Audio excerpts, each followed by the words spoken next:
Two Rivers Regional Council public officials held a ribbon cutting for its updated Pike County, Illinois offices. It's owned and operated out of the former KP Opera House since 1993. After visible structural concerns with the fake brick facade were discovered, crews removed it. Steel supports were put into place along with several interior and exterior repairs. Although the historic building reopened in March, officials say it was exciting to officially celebrate. They weren't safe. Trying to get into the building was not the best thing for the community.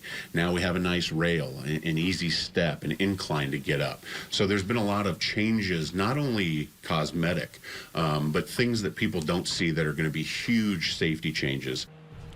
The building houses Two Rivers Community Action Services, thrift store, and food bank.